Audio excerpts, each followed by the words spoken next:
kalong khop maya changsang ka india chuti rol chuan bu phurong ka ti boka in bei sei ka phadon lo ti ka ria chu chu ni pon in siat sa ka ring mi thiam ka ni lo ti in sia min lo mi tak che ve khop maya kan pastor hovin kan tir thoi tu ten min lo mo ka chu lui ten lo wo sia ka tian bung bung a hot lo tan son tlak po hi kan ni lo ba còn cái một tốt cái là lần luôn tôi đi lại kho mới là chứ cái liềm mấy tổ về cho cần nhớ mình lâu mi ba người chỉ lúc tôi cả mi bị giảm đều cái vậy mà rồi chứ cả lồng bốc xia in bây giờ các hoạt động lâu thì bên xia cái gì khác ban hiện hồ nuột cái hồ nuột thế tu sống nghe in thì sụt tu rộng nghe thì in thì sụt xuống nghe thì cả hào đều vậy soi thiam lo min ti lu tu ka nga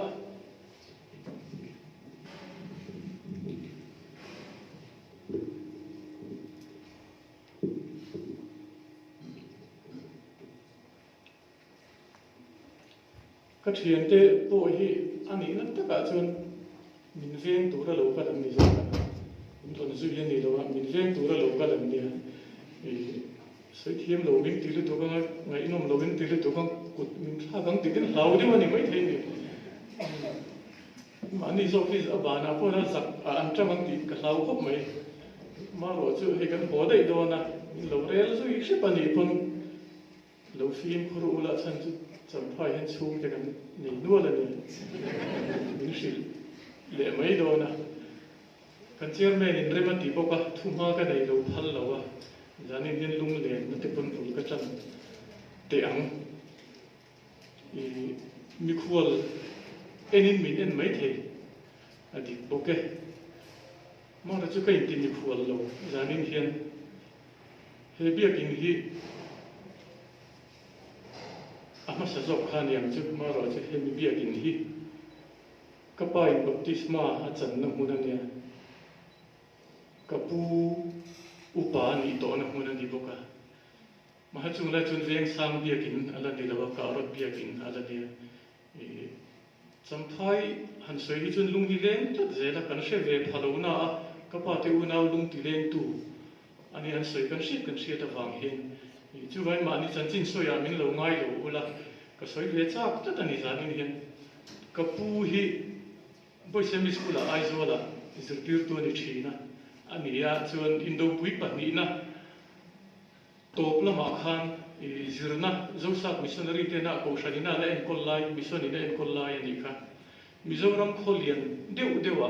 middle school hom turan tia ta chun kapu hi champha ya middle school hom turi an tirani kapa hi on piam chia ta chun u pathuma na ya u te chuai zo lam pianga kapa hi heta ron pianga kapa khovel masa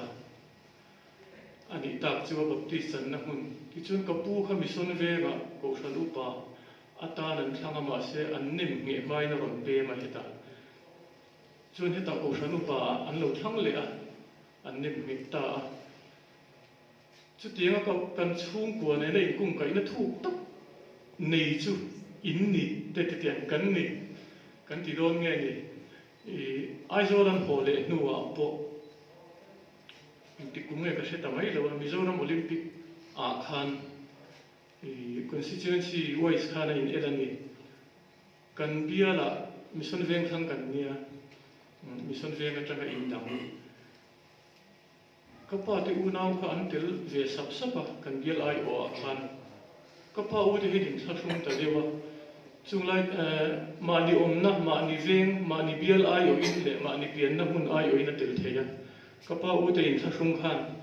kapa ne na sampai bia ni dia sampai au in tel mai ro heta kan unaw kan tel du chuk chun mi ma kan tiang min soi palang an tia chu kapa unaw te ti dia chun sampai ho in lo phal ngang mai an ti khar sin ni kapa po chu an veng ai o an bial ai o ni lovin sampai ai o in tel ve ta ni chu tiang te chu kan ni ya tin kapi lama i kha kapu lam ni se kapi hi helai chon chim lal fanu hi ania aizola pe che sikul sir tir tu ania kapu nen ta chuan an in neia an in nei nu a fa ten nei nu hetan ron chho le a an chang chiat na hun i tun kan chong lo holo se lo holo ula i champhai mi hlum ti mai ang mi hlum tak tak kapu te she pha chuan kan chung hi champhai chuaka min ngai min la soi le thin ni champhai chuaka min la chiar ve ta ni chumang chu zanin hian mi khual omin ko omvak don lova ka soi bor anga ka chong bor anga nang ni pon mi khual thu soi lo mi khual thu soi ngai thla king lo ngai thalo ula kin kan ngen du chewani literature night ham ti hian soi dan tu ri wang ka ti em maya bial ho phichun ka voi khat tel na ne literature night ta hian brunch in an man thinan ka tel thina tui reng lo engi moza te ne na hun man na tura hian literature ring ting kan soyango ti ka mai tu thina ka buai khup mai a huap zau thei ang bera soi hi a thaber mai rom ni te ka tia ka mu chu ta ka chu te kan ti khang la nge pathian min pek po ni mai thei Christian literature hi soi la pathian mi te thu le la hi kan ma mo be lom ni titi ka mai tu ta chung chu ka soi ta zeu zeu tun na ya hian zani na po hian in tum lo zong in ka soi angem ka shelo I pathian mi te thu le la Christian literature ti hi zani na kan ngai tu ho ta na karon chho pui ve wang ani ama ro chu ka soi kol don ni tu ka a ti ra tang ngun ta ka kan ngai thak lo chun a to khan om je ni lo mai the chu vai ngun nu lo ngai thatu rin kan ngen chu ni voi khat chu lem siap entir siap na huna hian painting exhibition a hian kapkala lem siap ti sang sang hi an phowa mu nom hlom khop maya chung jinga chun lem siap pakhat hi omani pakhat mi paron bu ta piang hian chu chuan ena an thlir wanga a thenan chek a thenan si wanga a thenan nui haka an kal pe thelo mi pa khan tlangwal te pa ten ni tun lai anga mitin in camera kan nei ma hilania tha khan la thei lova a then chen mi lo lak sak te ten tia tha ten la ki po chu thalak chu kala nia chu thalak chu lem zia ka chu mi pano pang a luan met lai le mani kami than ta cha mare puan pol ba tira chu lem zia ka chu mi pa lo lu ta piang khan an thir wang zela an kal san thei lo mi pa som khan han ngai tu la heti zong hian in no pan la ya lu me in nin zia khan ngai tu deu mi pa no pang chu che lo om le thei lo kan nia kan che zok soka chu wangin lu me chung che lo va heti om kan thei lo ani saman ron tla min han zara kan ning ma a themin min thema a felania an tiamin fui pora an thinin nu le pa thinin tur lo chang po oma I min hawa chang phoi chen min beng po ni mai the chu le mi sia ka po chen kha mi pano pang kha a chak par mai ni an ning ti he siat ngoi mai ni luan met kha enga tinge mi pa ho khan chu le mi sia chu ti taka an kal pel thei lo enga tinge mu no man ti thil ho te mai ni khalem ji ga khan an ma anian in huwa chu nan thin lunga khoya an ru ro khoya eng tin mon in om ta an dang lama ama thala ang mai khan mi pa khan a jumu ni chu an ti chu ni ta asiam to ka artist an ni ta ni kan zuang do ranga ti hian mishing hian ngai tu na kan neya thin lung kan neya ril ru kan neya thuak kan neya thil sang kan tong boka chung chi soidan sang om kan thil tom enge mo wang khan kan ngai tu na ti kha aron dang lama chang chen kan thin lung te ron khoya kan thil ton khan kan thil ton kha a chang chen thil lom om lamania chang chen thil lom om lo lamania achang chuan min nui tira achang chuan min ti chapa chung chu kholai tia khan ti na vela po kan soi chin dan chu khathil han mi khoi tupa te kan te ni mi dek kha khan mi fit te kan ti ka thin lunga khoyen ni karil ru khoyen ni te kan tia sap trong mizo trong ang chia kan man tlang lom to ka emotion a khoi tu te kan ti chin hi ka sentiment a khoi le tu kha thil khan ti te ka mai lu tu kha thil kha ti te thil kan ngai tu na kha engine mo ron ti chia alo mom lama ni the alo mom lo lama ni the a chala ma ni the a chalo lam po ni the kha khan ka ngai tu na ron ti chia ka thin lunga ron khoya karil ro ron khoya ta chu eng ti na mo ni ko om ta chu ta ko om da na chu tiang ka ton chang chuan ka ron in puang zar ta china ni ka ron in shikha ta china ni sab trong mizo trong ang po ka kan man to expression an ti chu ni ta kan in express shin ta ni entinan tu na hian thei ni ta se thin rim rual thapila kan thin rim dan level po in chen thap se la eng ti ne mo kan ti lam thapang ma se kan ti lam dan ne roi ang lawang a chen chun tin kan ti mai the chen chun chal kan dom wang wang anga chen chun ding hlui mai the chen chun au mai the chen chun tlan chuak mai the chen chun a bulami nek mai the tiang khan khami kan thil ton kan emotion ron khoi tu kan thin lung khoi tu kan ril ru khoi tu kha mishing hian eng tin moni hian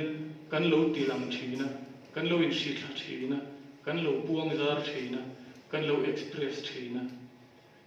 kan ti lui po ni lo mishing zia ni no pang te kan ni lai khan kan ti dai to chu chu mi pa no pang hi pai na hawa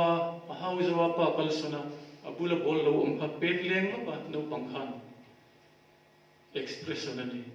kalung oi lo ve ati na ni hangai to chin te irum pong kai khari choi to ngai khari choi to kan di fur ka ring tat khai o afan mak ve kan ti na po ni mai the ka thinari ve kan ti na te po ni mai the kan shiat mi lo lain tiang khan kan ti lam thina ni kan emotion ron khoi tu kan thin lung ron khoi thin tu kha chu ati lam thiam lo hi kan kar hi hla khopa in express thiam em an oma thiam lo em an oma champhai chun ka chiang lo ai zo la chuan zan rea bai ka in u ma pu ku ru chin an om ka zale ne an ti ve na ni kan chen no hi kan him em ani an ti ve na ni chang pang in tien chu in express na chu in puan zar na chu mo in tien chang pang in tien puitlin in tien soi tu ra tam mai chu tiang a chen thin rim kan in shi thak dan ti ai ang lo em mai ni chen kha chu an thin rim wa nga tum ru ta so an om chen kha chu an thin rim wa nga poi khoi ma ni poi khoi chien te poi khoi khotlang poi khoi thin rim kan in shi thak dan po khai ang lo ni tu har sabna an to awanga ding chuak ta an om dai har sabna an to pianga buai an om lung oi lo pianga ruin hriam nang ni chin ni lo thap ma se siat ka ring tlat kan lung oi lo kan in shi thak dan thi in ang lo em mai ni mishing hi chen kha chu an lung oi lo na hian ra tha ron chua thin rim na te hian ra tha ron chua o na te hi mishing si a o thil o atel kan o ngoi kan nei thei lo te hi mishing zong ina kan to na ni no pan lai chang kan pui tin thlengin kan kal nu a bo ni o zong nei an om ani chana mak mo tam chen kha chuan an o zong an nei lo awanga tai mata chu ani shi thak dana khan in express dana khan o zong nei lo awanga vui buai tlat ang chi te lung o chút tiếng mi chút ăn lim phân anh in express dan ha mặc thấu à chính thấu thiên ri mà là tlat hi chu ăn lim phân anh nhìn mấy thế cái in express dan hi mặc lên tu pasal thate ni nung ti kan sir to karing mi enge mosa thi chun mi zo novel ro pui beranti siran nun chama jiani tai te a kan tia hele ka bo ji a chan hi thuma shoya toi te zia ka voi tam tak ti na ate mi ma ate asoi ka se to asoi a pi mi hin kala pang ngai thei lo mi la khoi em jiani hele ka bo ji a chan hian kan pi le pu te chan chin drama kan chan thin kan soi lo mang ke TP ate gospel centenary kan lom lai te uai me ate pon kan pi le pu te chan chin drama kan chan hian mizo pa le mekin ngei in hu thin han ngai to chin teu kal beu mol ti hriat deuh trong nuwa ani lo kon trong lum thil man lo chu tiang zel chuan kan changin in hriai in hu thin in en to zong han ngai to teu chu chuan siran nun chang chu fitan alung oi lo em mai mi zo pa hi he tiang an ni lo mi zo tlang wal si an ni lo he tiang hi mi zo pa hi mi smart lutu mi fing lutu kan ni mi zo tlang wal hi khoya po daira ngai tu om lo mi chang pa ngani ati athina rim ain so chu athin rim na alung oi lo nei na aron sin chu chu ni chu expression chu ni chu aron in shi thla na chu ni chu tai te ang chia khan kha mai to na khan nei ve tai la pe hian a ve ang chia khan ve tai la kha thil khan ka ang vak mai thin le khabu chu sing ve thar lo om zinei lewin moi lo ko thu lovin in ti thu dik se lewin ka ang vak anga WhatsApp group a te hian mi ka soi sel vak anga mi poi ka soi anga tai ke in express dan le ka in express dan chu a fain ang don lo vele tu kan thin lung hi engine mo ron khoya thil kan tonga kan ril ro engine mo khoya thil kan muwa kan hria changin kan him changin kan lom changin kan lung oi changin kan lung oi lo changin kan trap changin kan nui chumi kan ron puan zar dan chu in ang lo lut tu lo cham na ti mi enge mo sa lo tlin na ni dai chu ti lain chen khate ro chu an lo tlin duan dun lo ta an re thei lai chuan pathian an chi lutuk ko san mian nia ko san an bel lutuk an lo hlot linga zui na ti buaya an in suala an chu po hin lo tar ta ti soi turin siam an poisa nei dua buai ta aven an lo thei tu thil kan ma chon dan te kan in express dan te ain ang lo vani ka va kual thui em literature kan lu mai eng po ni se ti hen kan soi le nge ka thil ton eng thil eng na mi khoi ka thil hriat ka thil hu khatiang karon puan zar dan karon express dan ka ka tum lui po ni lo no pan lai chain ka lo ti to thin I ni vek su I ni na ni chu ka sai ma se in express thiam em an om la han thiam lo em an om in express a pia an bulami te mang an in express a pia an chung ten sheu an lo ti na tiang ten om pusil nun chang ate ka chu alung oi lo kha mi zo nam ta ni na fan su e tu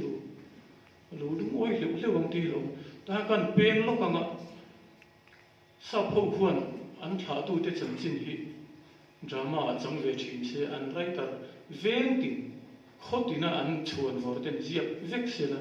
an zia piangin an tha tu te chu kal beu trong po hriat lei thei a trong po chu hriat lei thei lo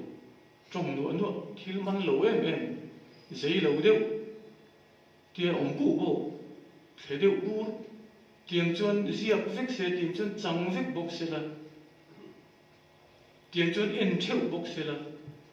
anh tháo tôi tên ngủ suy tính linh tôi chú cái bền na đi chú em bỏ đi se u se luôn chang ở trong anh đi đâu Christian la bua in kan hu pate te hi a chok ka thapani pate lungai lu tu pate lo thing lo lu tu hei hian voina kanun chom tu hi ram sing ta ni ta vai express thi tu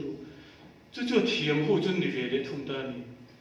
chu thiam ho chu chen khatin an thiam lo em lai khan a thiam ati kha chu an thiam lai leng kho pa thil lo atangin thilan dina thilan ron siama chu sa tongin create sa phong ka thiam me ka mang lo yani chu chan chu ka mang du tlat khala ya kha chu a siam ti ba ka kan create ti khalo chin chia ro o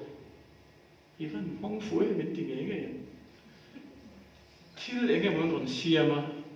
khatiam in express thiam bi khachun enge mon ron siama aron create ta chu me siam thiam na chu creativity ka phong fu tiam sei ta min lo nui zat ngot zel su om zer nei zel don ka thil sai hian thila create chu mi create thiam mi them thiam chu a creative ti nai chu a thiam na chu creativity mía lâu kha mà ron chan tira a tira kan soi no pang lumet lai lim ziak kha a ziak ma chu na mía lo a create a ron siama ke hian tum ve mo tira ka thiam lo ka thiam lo ka creative ve lo ti nai chu kha lim ziak tu kha chu a ron siam ta mía lo kha lo ta a thiam em ta chú art chú đi ta này art chú chỉ sang mà anh sang nghe cái xe lo artist siam tu ka artist anh đi ta athil siam ka art anh đi ta artist kan ama khoi tu omin a emotion khoi tu omin ati ama ti him tu ni thei ama ti lom lo tu po ni thei athin lung khoi tu engemo aril ron tok che tu engemo khatiang aton khan khatiang thila lo thleng khan artist khan thil kha ron siam ta athiam ta nang berin siam chingchang thiam ani chuan guitar mangin siam painting thiam ani chuan painting mangin siam milim ker thiam ani chuan sculpture milim ker mangin siam essay thiam ani chuan essay mangin siam aron in shikha aron in express thon thu phua thiam ani chuan thon thu mangin aron in puang aron in bun ruak aron in express chu art chu ditani ro pui tuk art ngai sang lo anom karing lo khove lai ka ngai sang lo tin om ani chuan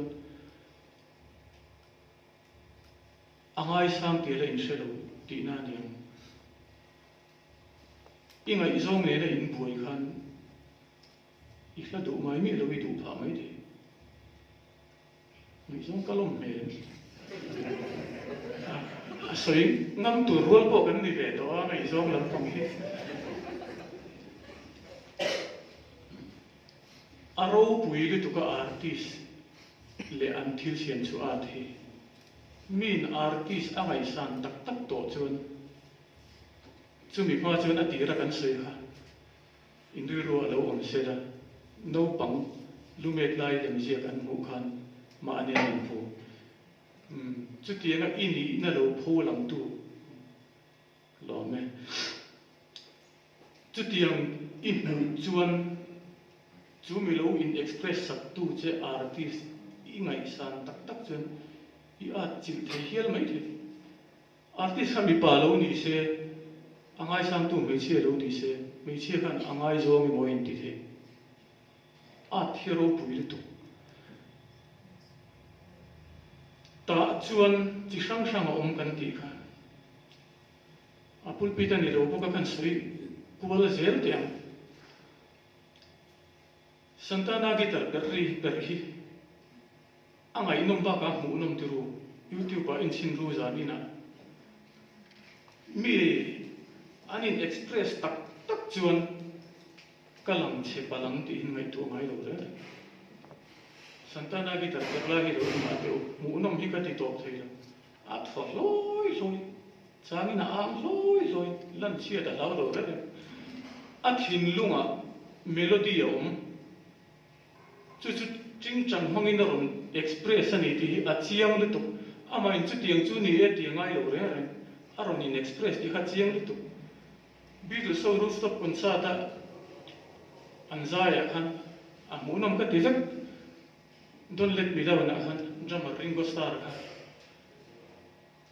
drummer khan hi ka te thiam ve lo chutin ka thiam ve tak lo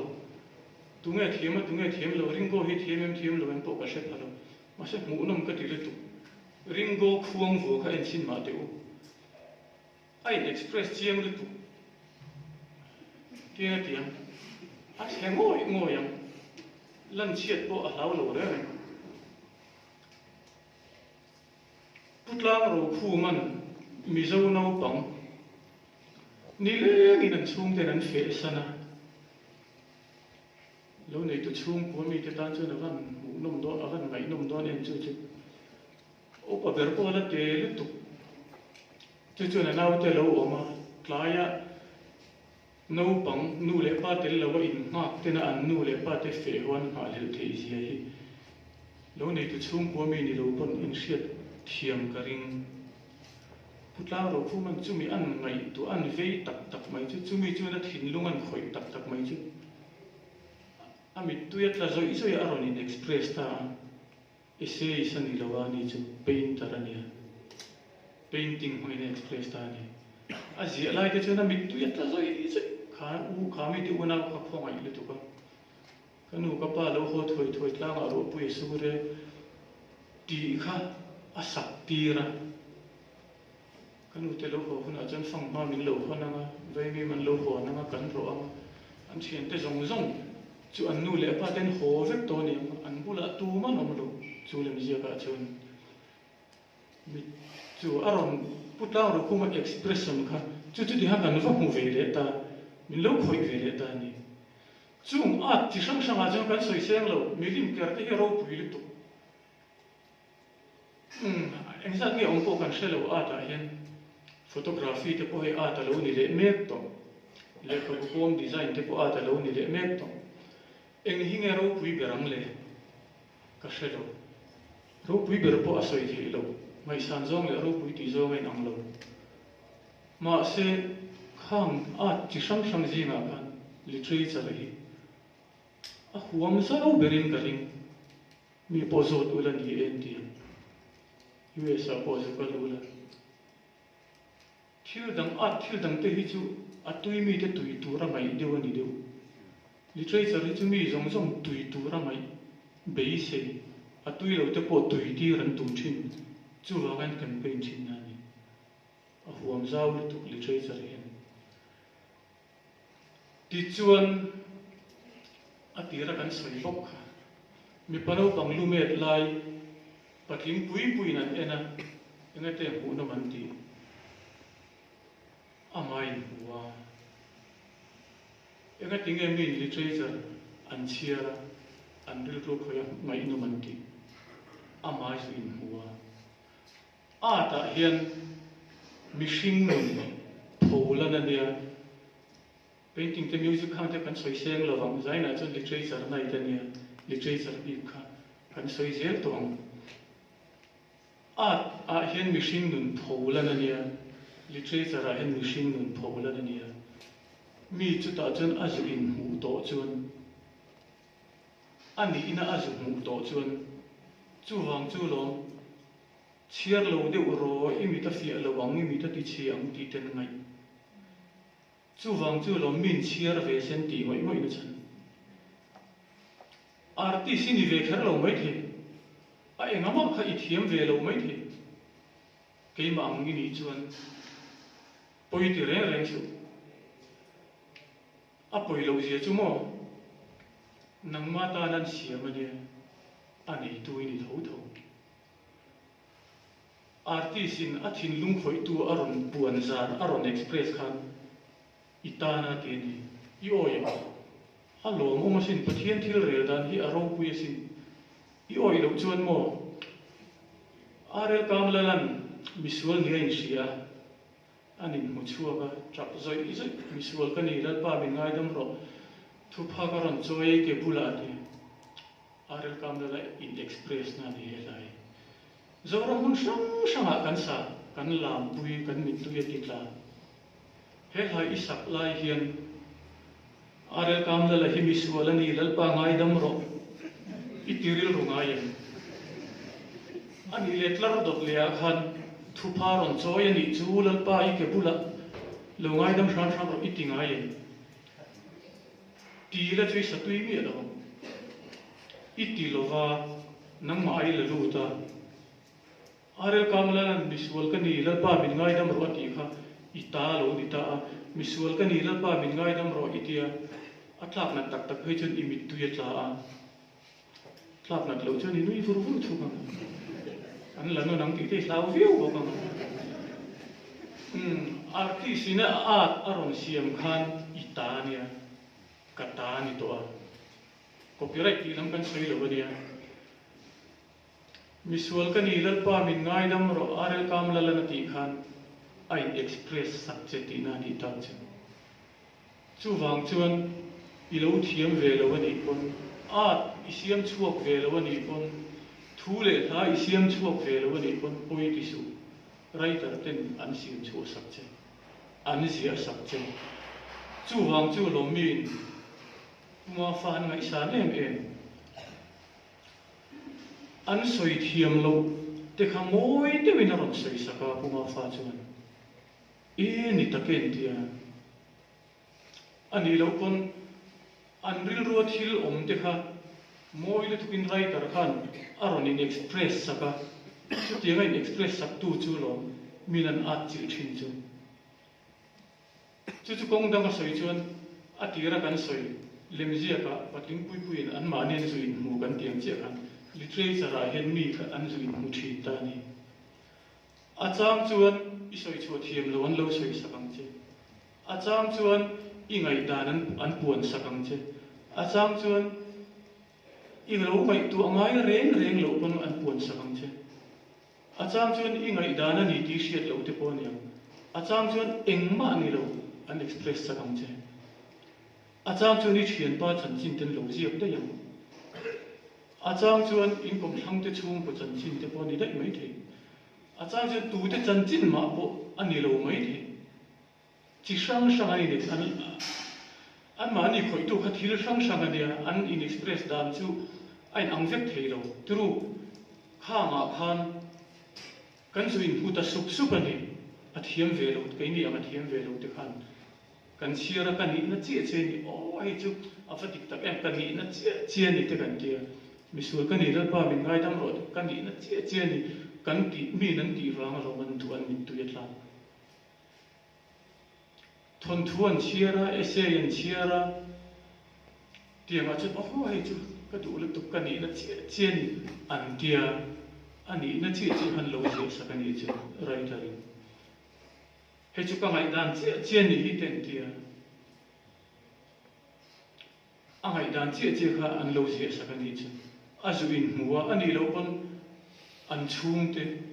ani lo kon an thian te ni lo kon an veng ten huwa ani lo kon an be hriat ni mi lo ten huwa ke ma union le na ti dal ming le sai oi je ka chim pun pa ti te kan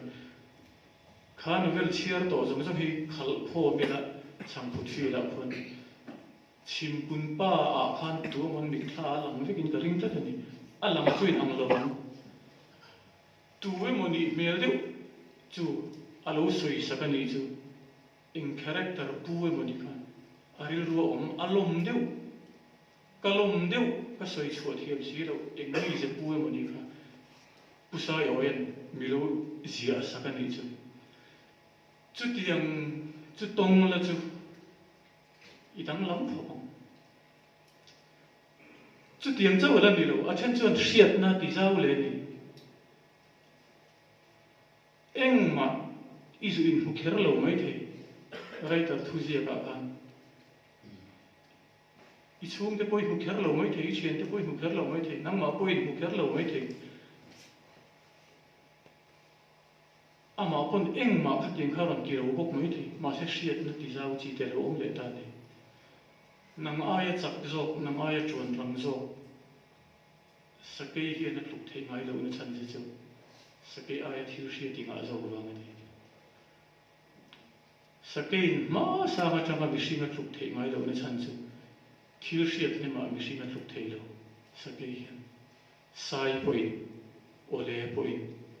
chu chu no lei sis po aram ki chu ni ta mi in le kha chi re hian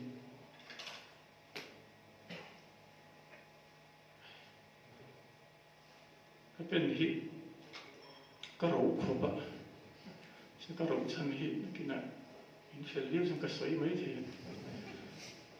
tu na po khan ro viu lo la chu kan assistant leader hi nei de ro ka ti mai the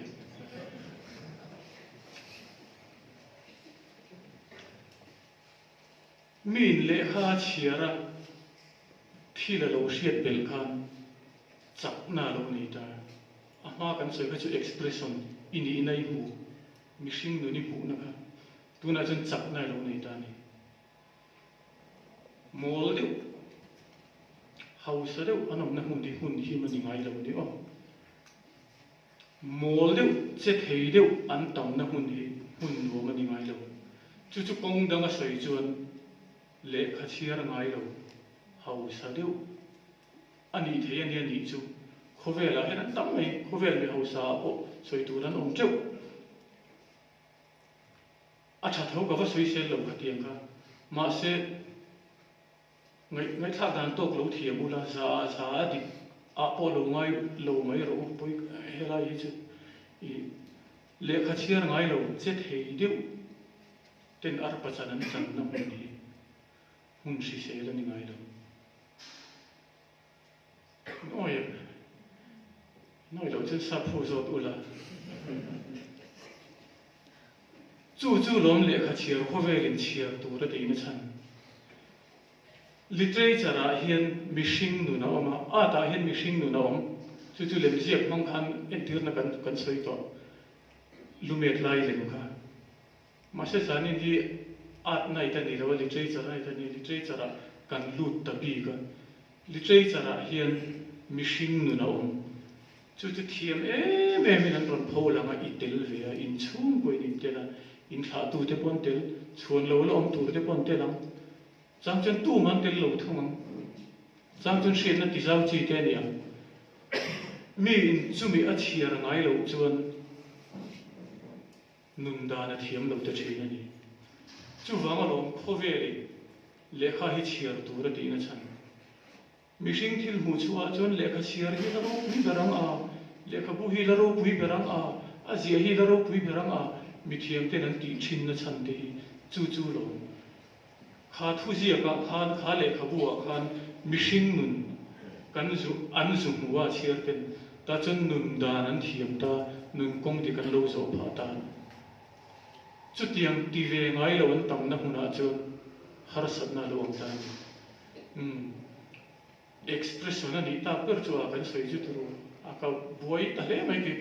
le kha chiar nge kan soi tu na expression ti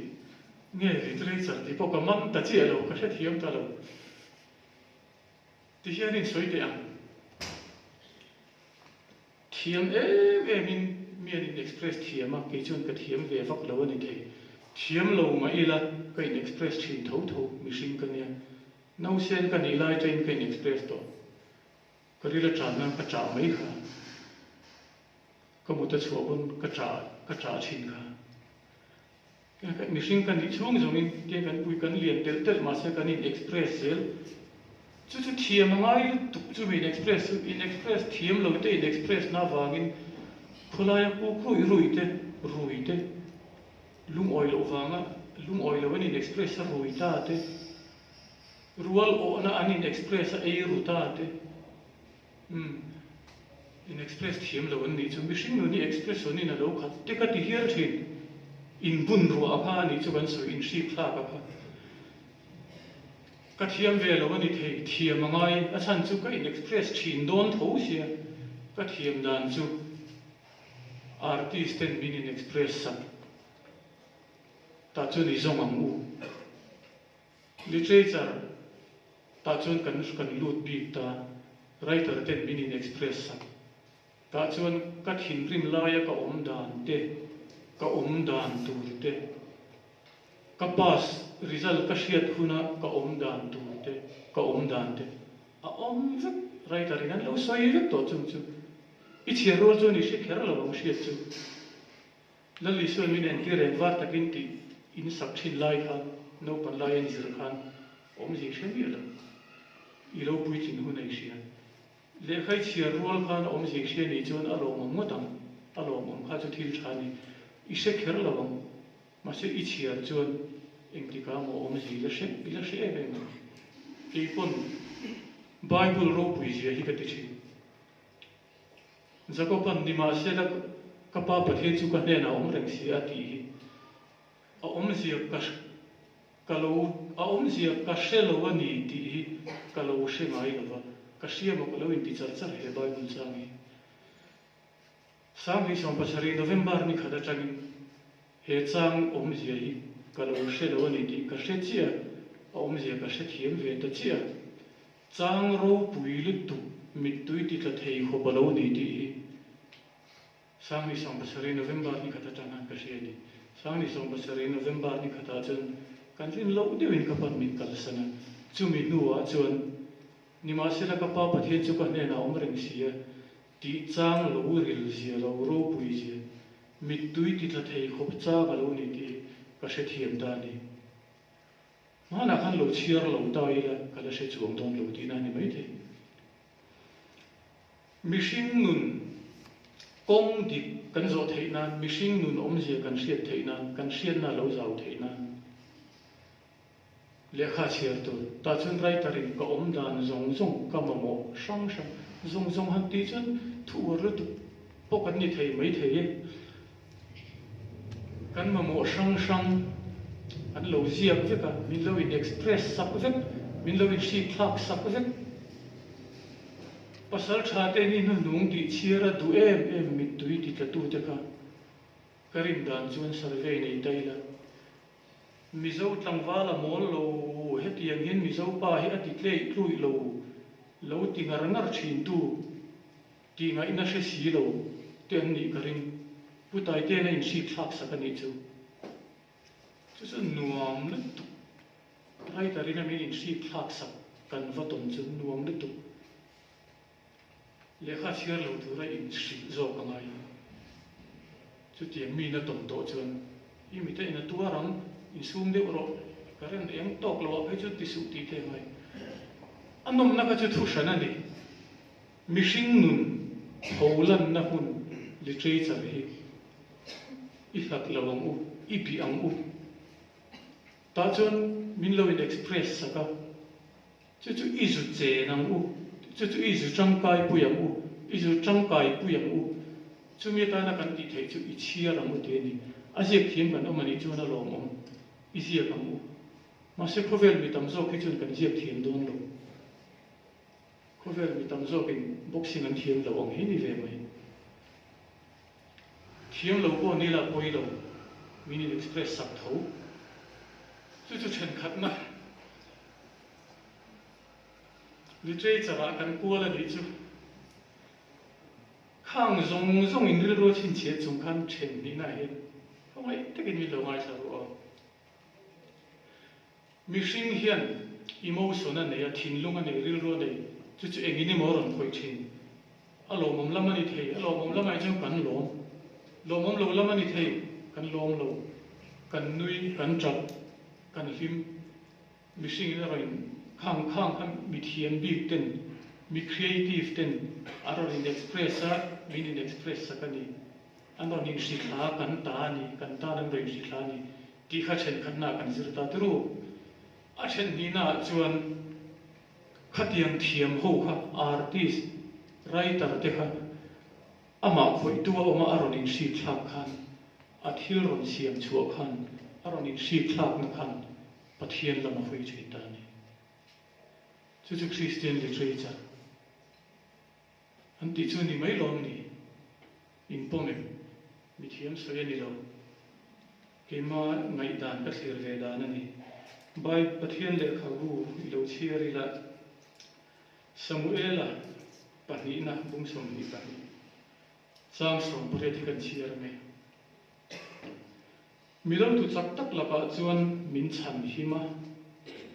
มีเขาตุเตละปะโวเกตันจวนจักลุตุกเสียเหตุการณ์ที่เราปุยกันที่เพราะว่าอัฐปุยจุดดาวิดาเนี่ยนักลาที่นี่เนี่ยนักลาช่ำโตสะดูช่ำโตหมดเนี่ยนักลมอินเสียโตซงอัตตะไกน์หูโตเตทีวีนหูโตเตอินเทอร์เน็ตหูโตเตหันมิคลาชินเดียวอินโดนาจักโจเตเฮียนวิกตรีปาร์เรตเต็นเตียติรูอันนี้โชว์สัจจินันนี่กันมาดิ้งมันละเวนเตียอันนี้โชว์สัจจิฟุตบอลแชมเปี้ยนทีมที่เฮียนวอลคัพอันนี้เทแชมเปี้ยนส์ลีกอันนี้เทพรีเมียร์ลีกอันนี้เทมินเนโซเรงอันละเวนที่อันนี้สิลาสะดวนชามามีนฟัดดีเอล่ะจุมีสิ่งเสียนี่กันใช้เสลโลปัทเทียนมีดาวิดายรอจนอักเมลมาเตจงโซละเลเปลมาเตจงอันนี้สะดวกสำคัญดาวิดาขมิสิ่งเวทวันนี้กับมาตูมาจังจะวันนมละเวมิจูจะลูกก็รู้ให้เนี่ยนะกับจังเจเลยมินละเจ้าอินอมเอ็มเราชั่วก็รู้ก็เราปุ๊บรู้เจลังเจ้าเตตีเวอมตูดาวิดาขันมาเสปัทเทียนมีเนี่ยอันนี้เอ็กซ์เพรสนะจูดำแต่ได้ไม่ดีมีดูตุจักตักละก็จวน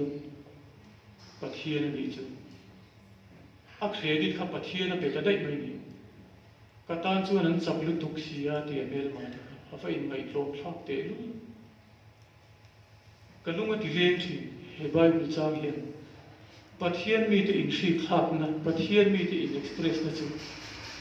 เนี่ยนะละดวนชัมปนอดัมทับปัทเทียนละมาคุยตาจุคริสเตียนลิเทอเรเจอร์โครำบุยไลน์นินเดียสการิมิโซเตมินโคมามินเอกเป็นอันนี้เขาเองมั่วซาแต่มีกติลุยได้มินขัลโคมา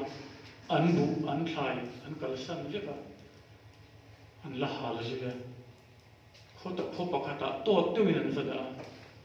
จู่ไม่พอนี่หรอกรันอังจีอันอมนักพวกอันหุ่มตีระมาอันนี้อมนักตัวดูเงี้ยหุ่มไม่รันอมนักตัวมิชิมินะหุ่มชินกินี่จู่กันอมนักตัวกันหุ่มอันนี้จู่อันน่าสินอจันนี่ขัดทิวทัวเวงสร้างรันสวยมีหุ่มชูมันมีปุยจงฮีกัลโคมนี่ได้กันกันบวยมั้งต้องซอยกัลโคมที่เลยอันขาที่กันเนี่ยกันเลยอินเชนเองมันกันบวยเลยวันนี้ทอกเลยขัดยังมีอินเชนไงเลยฟังกัลโคมกันตุงเอรินตุงเอรูกูที่พออินเชนเราเขาโคมข้าเชื่อนั่นตัวอัตัวตัวเดชวนฮิตลาร์เตน่าคอนเซนเทรชันเกมันที่เนี่ยกันขายที่นั่นนี่อันเตะที่นั่นนี่จู่เขาโคมตัวตัวสวกเลยนะจวนเชื่อมยัดที่มายาอาเชื่อมที่เสียจู่เอ็กซ์เพรสอ่ะไอ้เอ็กซ์เพรสด่านจู่อินตาฟักมายาดิกลาอาทิตย์ริมาอินชิลาดิกจงลาสารองเสียมโชคตานี่อารอนครีเอทนี่จ้ะกันหุ่นตรงซีมาเขาโคมาคุยเดรมัยอาสมเสียจุรายราชันตูจงปะเทียนกำไมวงดิปะเทียนลาชั่วก็ได้อาเสียมตีนปกอาฟารูปุยดูเตียงขันหัวเราเสียตู้มันกันเดิมระวังอาเสียมเสียสวยฟักเสละกันดูรูปก็คุยทวังกันมีตุยปอติดหลัง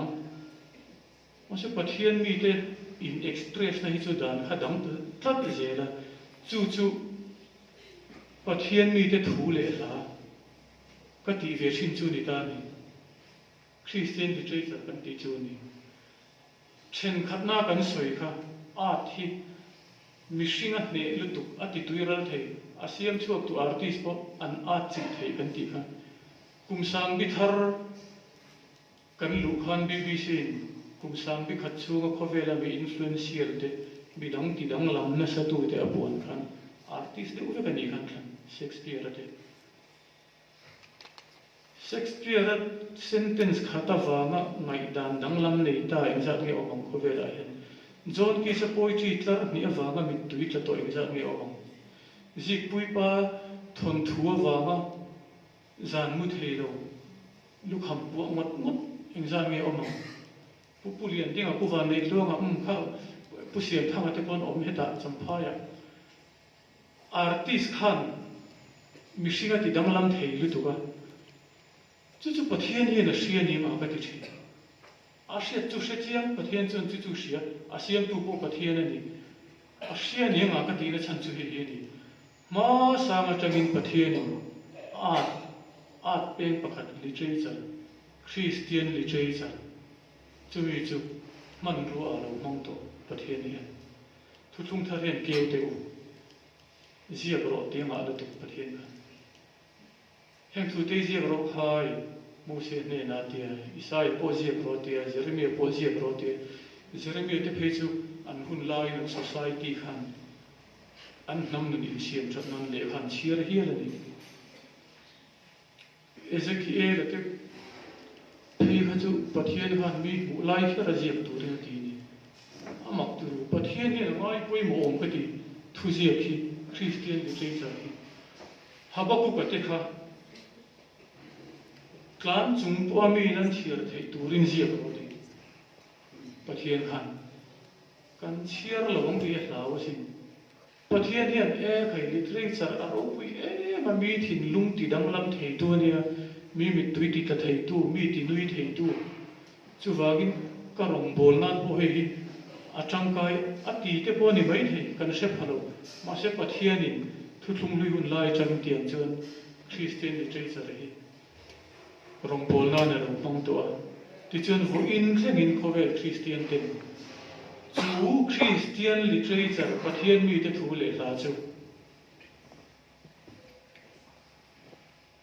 สักนักกันในที่ผ่านเราในตอนนี้ก็สวยชินดันจนกันชูมดิ้งนี่กันมานานี่กันชั้นดำนั่นจนนี่ที่อะไรวะอันนี้เรามาเสกกันชูมดิ้งนี่กันมานานี่มีอิน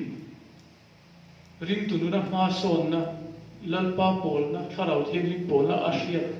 โตอันสวยอิเชียโตซงที่หันไปตัวเล็กชินเตประเทศมีแต่ถูเลยท่าเดี๋ยวเจอนี่กันสารมันที่เราคุยลุดตุกเราคุยกันก็ชนะไปจนอินโคมาเปียกินอาหุ่นชาเบอร์จังชีนาเราคุยนี่สารมันว่ากินมีตั้มตักกันเพียงทาร์มีตั้มตักกินริงตุนนะมากันโซนมีตั้มตักกินตุนนะละบะหินปุ่มเปิลนะปุ่มกันหูพามาให้สารมันพูดเห็นคริสเตียนลิเจย์สารมีทั่วโลกมันรันใส่อัลโลเบระไบเบิลพูดไว้ขัดมาเชียร์เราว่าสารมันทากโตอินเชียอันโอมันนี่ฉันอามักมุตังเฮ้ยลิเจย์จะเราปุ๋ยดูตุกันเนี่ยไบเบิลว่าอินแค่อินริงตุนุนักมากันซ้อนชินนั่นเองประเทศมีแต่ถูเลยอะไรกันละสักชินจงฮีอมโลชิอมโลอังอินหันมีตัวชินมาเดียวโอลนักกันโดนเกมพามุตังหานักกันสังเกตพาไม่ทีนี่อันนี้ approach ลำถูลำปังจงฮีไบเบิลเตอาเชเวเต reverend จุมีสารมันบูเตคริสเตียนต่างเอาเตเห็นจงอมโลอังอินหันไม่ตัวเดียวกันบัวยังต่างคริสเตียนเตริงตุนุนาพอกันตัดเดียมั้งจู่ๆเจียงลุตุโคเวลจังจินปูชันจังจินเห็นเจียงลุตุปัทยานินจุดเดียงเขาปัทยาปอยโมอดีจูนี่วากินมีเองบุษจู่เจียบรออดียจู่มีชอร์จังไกตุจังวาลปะกันไงสารเวมกันเนี่ยทุกลุงลุยหุ่นนะปัทยานินเจียบตัวอดีเตนะอันโลเซียคริสเตียนลิเจย์จารันคริสเตียนจุดเล่นที่เราประเทศมีแต่ถูเลยนะจ chumi chor tangkai tu mong tangkai tu tlangwal pakhat chanchin han soi ka du ja ni hin thale ra setana na thema ti chu ni se ka soi tum chu Isua changkan zia la li sua bright zia hi thokat la bi chuan pui ka ti tu ka Nazareth tlangwal changkan ti ka zia very good mai setana na thema Isua kha lunghi changa chanti ro ti tin nge cha mi chang cha binan no phang ti zia ka ni ti zia ka ni ti tel kan Isua changkan zia chu le kha chiar thina Athuzia chiar chin aril ro om mangin setana thlem na abele tina ni cha bo khopin chi bai mi bu ro ti le a Isu chan na chu na pai pathian chi bai bu la ma rong chau don ro atot le chu ti zia ka ni Isu khan kha thu thung tu ya om ve ka Thulung lui chu la nei lo chu lai chuan tiang in a bu pon la nei lo Isu khan chu alo chiar thina a hun te ra thin tiang khan setana na thlem khuna a hun te a ron ra thlem na la ka hin na na hong ta ni cha Isu khan I zaklom ni mai che mi te thlem ve I ka ti om lo mai na ma thu ko oi don lo re ti se setana na thlem thu lo ti na ni thong Masa mi changkang Isu chu khatiam ringot ani lo pathian mi te thu le la alo chiar chin hangin setana thlemna ane le abele tina ni chu Isu meu po thlem ngam tu setana hian ke phi chu mi fa thlem ngam don chiang chu ti ni chen pathian mi te thu le la kalo in la kho la vangai vile tu Isu khan a chiar thina ni pathian mi te thu le la chu chaw la ni lo a thia tho le wa na lo na khata zir tir den a thui shroi den a rong bol nan chun zom ngal khan enge an man ruwa Isu thui shroi te man ruwa thu zia tak ma khang la pi chu thu zia la ha la tu printing press ko om lo le kha po lo om lo ji chiar thiam pon tlem le tu chu ti chung chuan rong bol na man ro Isu thui shroi te khan an mangani an lo phong lo wong ti lo ma sin Isu thui shroi te khan thu ji rong bol na an lo phong lo wong ti lo ma sin mang lo se chu thu thung thar kan nei lo mai the an ji wa ma thu thung thar nei kan ni o bu ka ti na thu thung thar bu nei thu thung thar bu be chena le kha bu dang zong zong ko chu mi te na sia ka rong an lo bol na pathian mi te thu le la ani chu kan hlok pu yasin ta chu thilu yom de ma yom a thui shroi te khan Isu han tha hlel lu tu ka mu le va dan in ringa a ron kal le va dan ringa an dam lai ge ya Isu kha mu le din ringa a chan chin pun lo zia khara kum som li ve la ni kha an zia chau an ti kha oi o ma sin a ti ra lo zia ngal se chu tun ai ge na chiar tu kan ang Isu chan chin ma se kha chu thu shan ni ro se pathian mi ten zia pangin ro an lo bola voin thengin khamen zia lai khan na ki na kum sa ni duwa Mizorama Champaya Viensang pastor bial te pun literature na tin la mong dona ta chuan chiar tur ten lo nei lo palam ti pon ngai tu thleng mi a lo ngai tu thleng pe chun ngai tu thleng mi a lo ma se an pha ang to kan the ang to ka ka ti ro man lo bol na ka zan in thengin ring tu ten chak lak na chak na kan nei na kan mana kan chhum ni mala ni ta ni chu mi nu a o hei tho hi ring tu ten rong bol na kan man ru pola ni ta je ke mani kanin ti chak na ngau an ringot lo rong bol na kan man po hei je hi ni a chian zia chu pu buang le sa pu pa Mizoram ang local khan egin ron ti ma sam lo nei dan tha zo min ron zir ti rem ni in sak dan min ron zir ti rem ni an ti ma sak ber chu a on sia chu war de win ti hianin soita ila lali suwa chan chin min shik tura ram la taka changa local te khan lali suwa chan chin min shik mai a zi ale a chi ran ran boi pui ma sa ni cha Christian literature hi khover ko san ti hian ngai pui mo sin chu ring tu ma sa te changa vo in thlenga kan rong bol na man rola ni ta zela kan in ti chak na man rola ni ta zela zanin thengin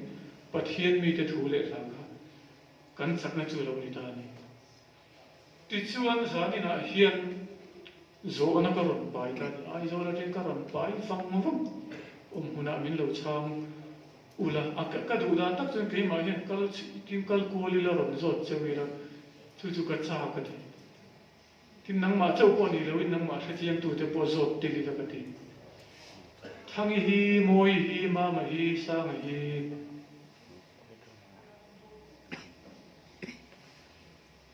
pathian mi te thu le la hian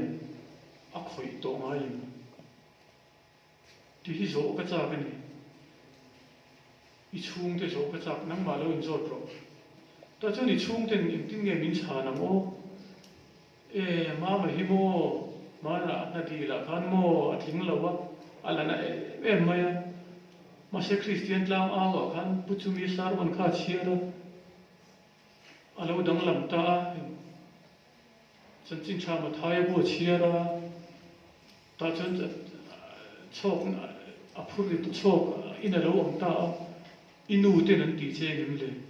I chien te nan ti che ngim le ma mi hi mo ma na o pa sa kha khan cham phaya po ti chagar po la kinga atela alom le tu ka chu mi chum chuan mo Christian la mu mi chu mi la chu ril ruwa lo la he la kan saka piang hi chuan ma mi hi ma ni fa te ma ni se ka she chuak zia sin inu le pa nan ti che ngim nang ma she chiang tu te hian pathian mi te thu le lai inu na khoi to ni chuan nang ma she chiang tu te hi chuan soi tur an she tur ni an she hal mai lo ni kun an ta pan da panga an shia chu tianga soi tur an she mi lo ni chuan ring tu nu na ma ka son lo ti na ni ngem le o kum khat chungin pathian mi te thu le la Christian literature hian voi khat ma mi khoi lo ani chuan ka hlim lain ka lungai lain ka lo tlin lain ka lo cham lain ti ngai na ka hriat lo lain ka om mai lain Christian literature keima a ron lut mia chuang lo ani chuan kum khat chunga chu tianga a ron lu thu soi tur pakhat ma ka hre lo ani chuan ring tu na ma ka son lo ti na ani ngem le chu nang ma in zo turin nang ma le nang ma in zo turin ai zo le na ka ron ken chu ni pathian mi te thu le la hian eng tin nge khoi che soi ho na po kan chu soi tur kan se ni chun soi tai la min chu tiang an soi chu lo testimony soi ten ti sharing an nei ten ti min chu tiang a ton nem chuan an soi kham thei lo soi na tur te he zo ni nan zo an soi a chu chak nan kan lo mong le a chu tiang soi tur nei mi a lo ke ki pi active hom thei ni mo kum som chu chu tiang soi tur nei mi a lo pathian mi te thu le la eng hlat lam re mo eng cha re mo eng sentence mo chu ti ni chuan ring tu nu na ma kan son thei nan ring tu thatak kan ni thei nan Christian literature ka chira mai ti na ni chu tai na chu chen ni na chu ni chen khat na khan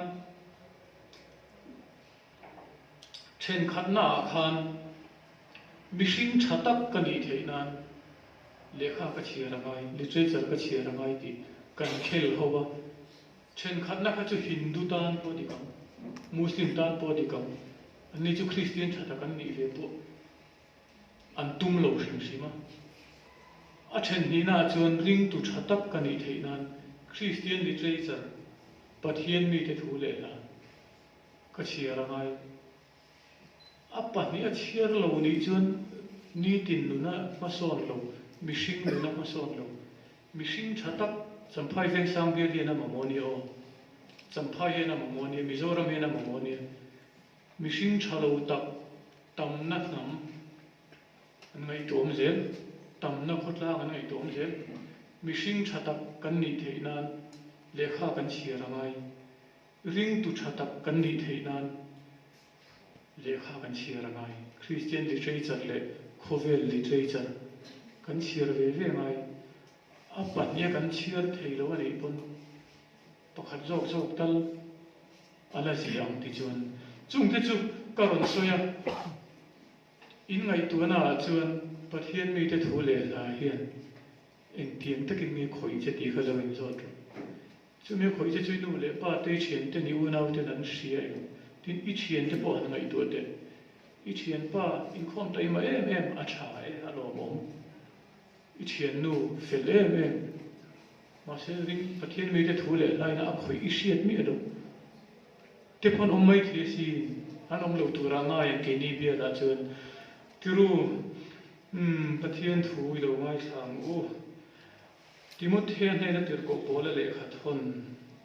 pani na bungli chang som pathum kan chira nge I local huna Troas khuwa karpa ne na korfual ka nu chia kha lekha bu te nen khan ron kengla savun lekha mol kharon kengam che hen ka lung hevan tileng em he chang in chini na polan athil thei ane na ron kal tur Timothy a cha savun korfual he chu thasi ka na ya khuwa wat don ti na nia man ti lekha bu te ron keng ro ati thutlung lu ye soina nia man ti thira jenten ma se voina kan thutlung lu yang I chu la nei lo an la nei lo chu tin a chen chuan tora bu mo se lekha bu te jong hi niang ten ti chen chuan lekha bu dang te po niang ten ti a hnuaya savun lekha mol kha paper an la nei lo wa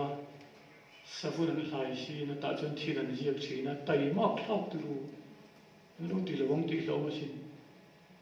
kel vun te gram vun te tha hlei hlei a tha bi ken tia